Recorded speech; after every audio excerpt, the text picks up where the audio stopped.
Hello, Room 16. I wanted to show you a couple more tips and tricks for WeVideo. So the first one is going to be to add music. So in my tabs up top, music or sound effects really. If I click audio, it will, if you see on the left here, show me a bunch of folders. And right now the one that's open is free music. So if I click on these, it gives me a selection of songs that I can try. I'm going to also have the choice to do sound effects over here.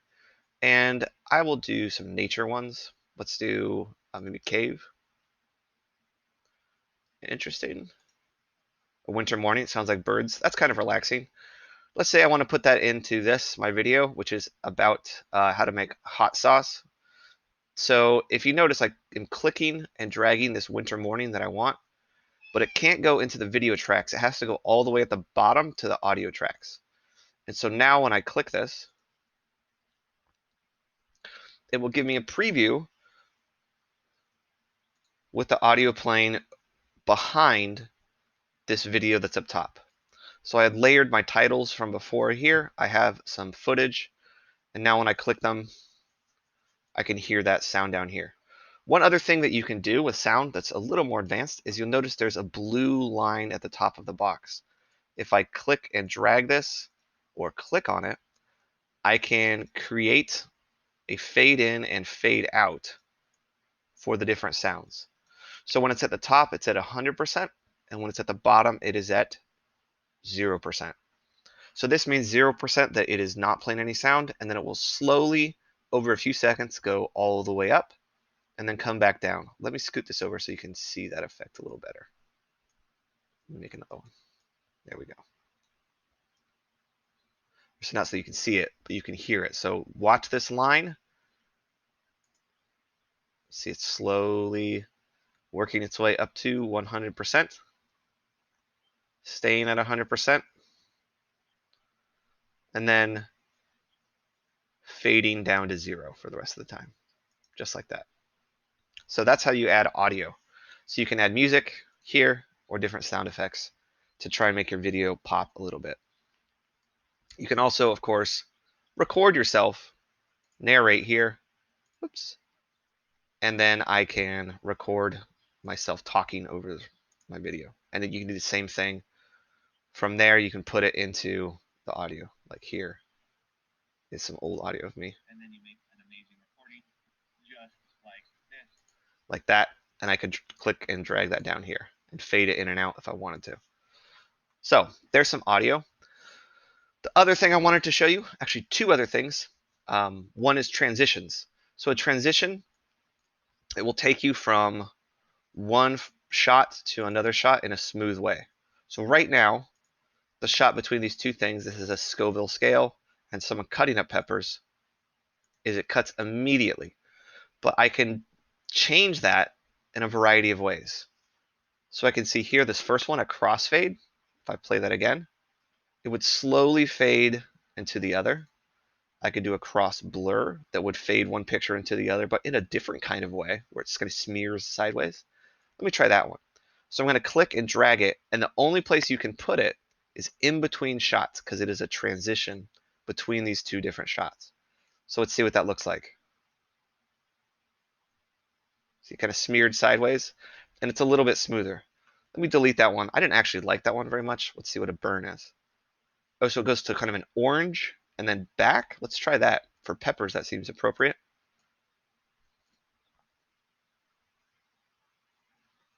Not bad, not bad. Whoops. Oh, and if you click this, you can also change it just from here if you want to switch it, and you can change how long it lasts. So I could have like a 5-second, which would be ridiculous for a transition. And you'll see why that's ridiculous here. It's so slow. And then it's finally there. Let's put this back to 1 second after double clicking on it. And yeah, so you can drop transitions, things you like between your shots. So here I have a pepper, zoom to another set of peppers moving around. So if you click these, you can get a sense of what each of them does. And they're just kind of fun to play around with to make your shots a little bit more smooth from one to the other. So that is transitions. The last thing I wanted to show you was how to use green screens. So in the stock media, if I search for those terms, green screen, this will give me a bunch of different options. I'll do this one with the pigeon here, where it is some footage with something in the foreground, something in the front, and green in the background. And the idea is that we can choose one color and then make that color transparent or make it see-through. So if I double click on my pigeon here, it's kind of froze up. There we go. I have all these different options. I can change the scale, I can make it smaller, etc. But the one I'm really interested in is color keying. That's sort of the advanced term for this, or chroma key, or color keying, or green screening. It's the one that looks like a person in a box. So I click this, and I'm going to click this little eyedropper, and I'm going to move my mouse to the right and choose what color I want to be transparent. I'm going to pick the green, and boom, it makes the green transparent. So now it's like suddenly there is a pigeon hanging out with my peppers. Probably not the most hygienic thing to do. Get out of here, bird. But I could add the pigeon if I'd like. Let's save those changes. And now I have a beautiful pigeon. Maybe I want to add some flower petals to this shot over here. But if I notice right now, oh, I still have the green, so that means I need to go into chroma key or color keying and select the green. You can play around with the slider on the bottom to try and get rid of some of the edges. I'm going to move it way up here. Defringe means the areas around the edge. Let's take a look at that.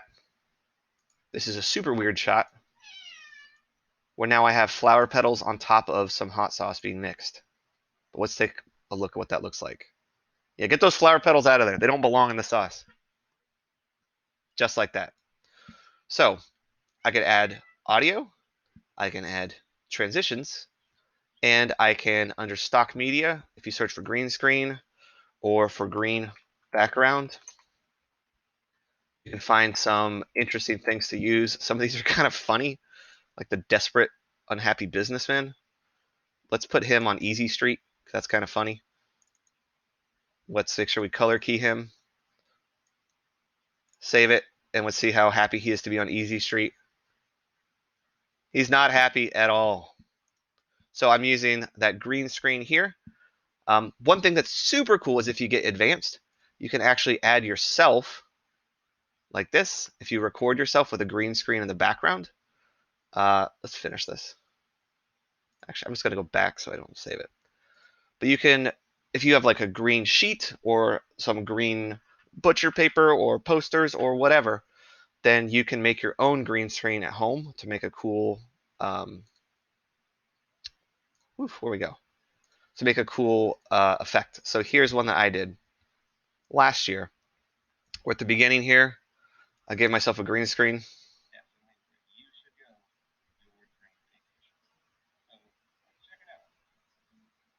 So it's a little fuzzy, but it's kind of neat that I can walk in and pretend like I'm in Rome. I also did a silly one over here to show the effect.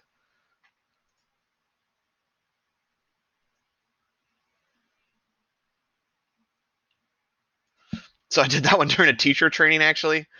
But you can see that the actual footage here, it's just got green behind me, and then all of a sudden I fall out of the screen. So you can record yourself or other things with a green in the background, and then chroma key it out right here. And it should, I mean, my green screen wasn't the greatest, and I was recording on an old Chromebook, so it's a little fuzzy.